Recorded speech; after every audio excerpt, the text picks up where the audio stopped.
En cette fin du mois de septembre, près de 700 personnes se pressent dans les locaux de ce théâtre bruxellois pour 2 journées de conférences organisées par Émergence, une association qui a remis au goût du jour une pratique ancestrale, la méditation de pleine conscience. Nous avons un potentiel d'amour, de compassion, de réjouissance, d'impartialité. Les intervenants sont d'exception, qu'il s'agisse de l'écrivain et du moine bouddhiste Mathieu Ricard, du philosophe suisse Alexandre Jolien ou encore du psychiatre Christophe André. Longtemps, la méditation a été une pratique spirituelle et religieuse. La nouveauté, c'est que depuis quelques années maintenant, nous avons mis au point des protocoles de méditation, des démarches de méditation qui sont laïques, qui permettent de s'engager dans la pratique méditative sans avoir besoin d'être un pratiquant bouddhiste ou catholique ou autre.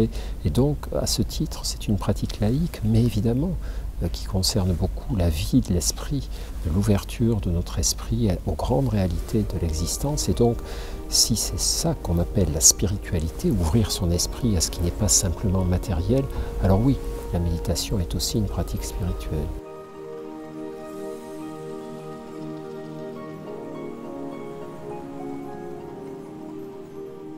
Il y a beaucoup d'idées reçues par rapport à la méditation. Souvent, les personnes croient que méditer, c'est faire le vide, ou méditer, c'est être cool, être zen. Bon, c'est pas tout à fait comme ça. Méditer, au début en tout cas, c'est s'apercevoir qu'il n'y a pas du tout de vide dans notre esprit, qu'il y a un grand vacarme, des pensées dans tous les sens, etc. Donc, lorsqu'on médite, c'est un acte de présence à notre quotidien, et cet acte de présence nous montre que parfois, eh bien, nous souffrons, nous sommes instables mentalement, et nous ne devons pas avoir peur d'aller à la rencontre de tout ça, d'observer comment ça marche pour peu à peu avoir l'espoir de l'apaiser.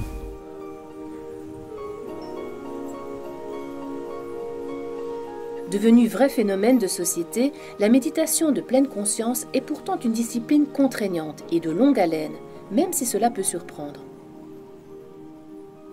Je m'attendais à ce que ce soit une belle expérience, quelque chose de zen. Non, ça reste une lutte, ça reste un moment de concentration difficile à maintenir, ça reste quelque chose de vraiment pas facile à faire, mais d'un autre côté tellement enrichissant, ou en tout cas, ça n'est que du temps pour soi, mais c'est déjà extraordinaire. Dans la vie telle qu'on la mène, on a rarement une demi-heure par jour pour soi, et je trouve que rien que ça n'a pas de prix. Je crois que méditer nous permet de devenir de meilleurs humains petit à petit. Oui, nous rendre plus présents à ce que nous sommes, à nos forces, à nos faiblesses, à nos contradictions, nous rendre plus présents aux autres personnes, plus attentifs à eux. Et tout ceci va, à mon avis, dans le bon sens pour chacune et chacun d'entre nous.